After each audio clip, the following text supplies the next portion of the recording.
Amazing song right there, and it's time for us now to have a look at the newspapers. Of course, here we purpose to just look at the highlights, see what is being reported so that we can be informed about what is happening in our nation. And I believe that through this we can get prayer requests, and to know how to even pray for the nation, we can get prayer items. So let me start off with the Daily Nation this morning and see what is being reported. The very first top page is quite unfortunate, and that's why I keep saying we are getting prayer items here, because the first story is Shakahola Season 2. This is unfortunate. Recommendations by Parliament and a state-backed task force to curb deadly cults has been ignored. 2 years ago, hundreds of bodies were exhumed from Shakahola Forest in Kilifi. The victims, including children, had starved to death after being brainwashed by a cult. Authorities vowed never again, but now bodies are being unearthed at Kwabinzaro, 30 kilometers from the first scene of horror. This is pages 2 and 3. We thought it was over, but then we are seeing more bodies being exhumed from Kwabinzaro, 30 kilometers from the first scene. And so far, 32 bodies have been exhumed from Kwabinzaro Forest in Kilifi within 7 days. I mean, this is so unfortunate and sad. And I pray that we keep praying and keep being alert. I think for me, one thing I always insist on, before you follow any so-called man of God, you need to ensure that you're reading the Bible for yourself. And if whatever they are saying does not align, do not follow, do not board. The problem is we have people who just don't want to dig in for themselves. They don't want to have that personal relationship. They feel that it is because of this man that maybe I can have a relationship with God, or it is because of them that I can connect to God. We think we need an intermediary. The only intermediary we have is Jesus, and that work is done. So you can go to God directly. That's why Jesus tore the veil. Never think that someone holds the key to you getting to God. God is accessible, and you can get to him through Jesus Christ. And I pray that these families who have been affected will be comforted, but most importantly, let us stay vigilant and let us be very careful. Moving on, I see Bomet governor in trouble as Kericho boss fights for survival. This is a story covered on page 16. Page 6 is saying thousands of ex-teachers secure terminal benefits in new TSC deal. This is a story covered on page 6 of the Daily Nation. I also see NYS intake to rise to 100,000. Recruits get quota in police hiring, covered on page 5. I see the state will scale up National Youth Service intake from 18,000 to 100,000 within 3 years. The president has ordered that at least 4,000 graduates be absorbed into the police service.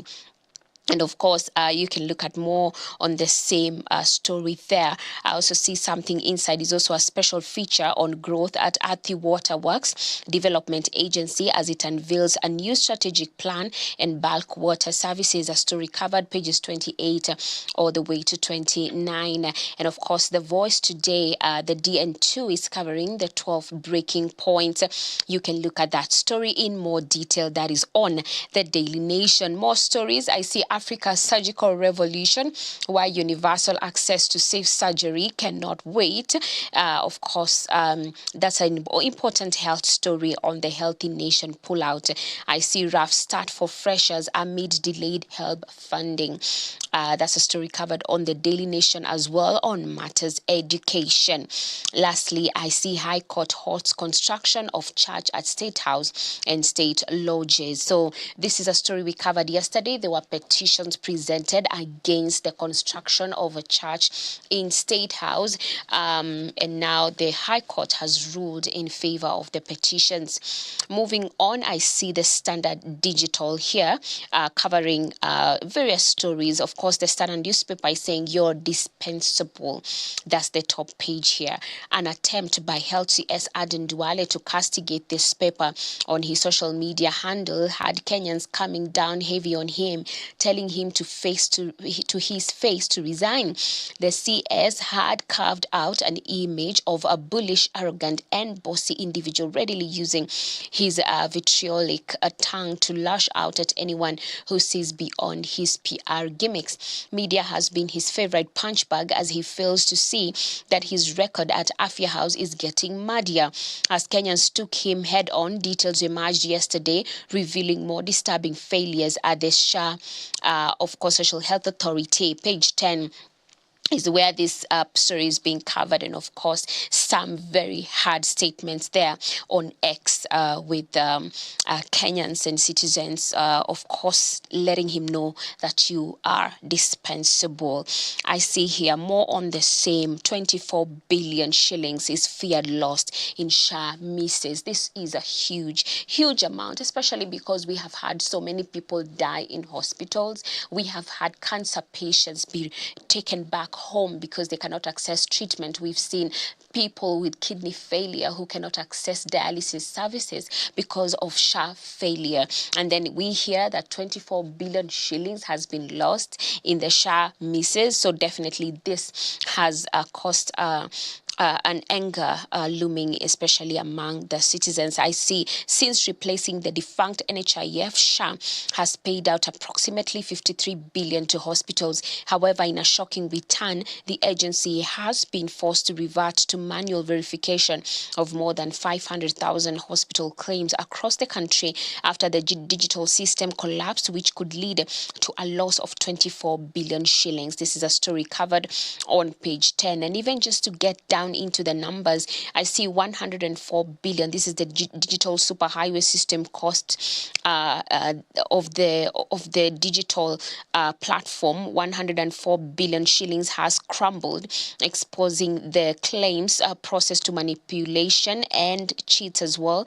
500,000 SHA forced to manually verify more than 500,000 hospital claims across the country. Ministry of Health official here saying there are millions of claims made. We are looking at about an eighth of all claims submitted. There are about 500,000 claims undergoing manual verifications. A story that has been covered here on the Standard.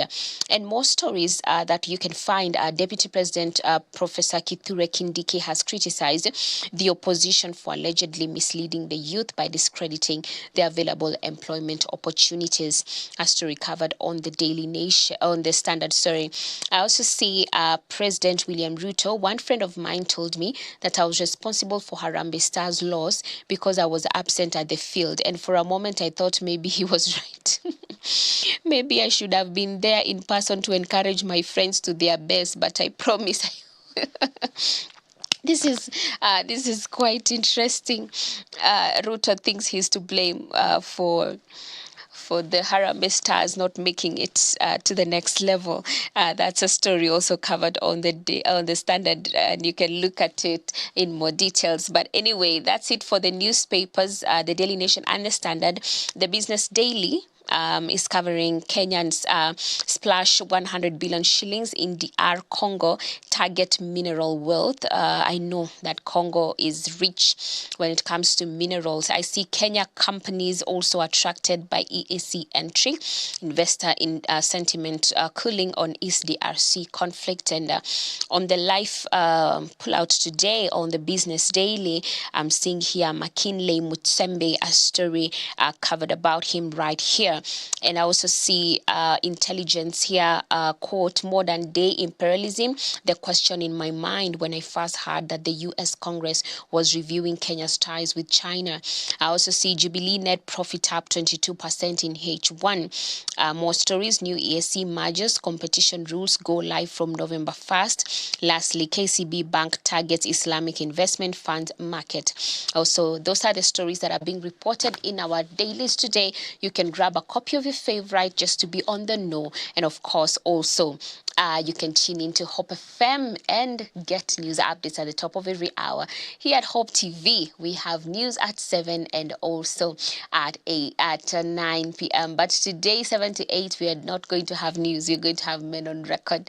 So you can tune in and know what Gigi is going to be talking about today in the evening. But that is it for our newspaper review. And now let's look at the video of the day.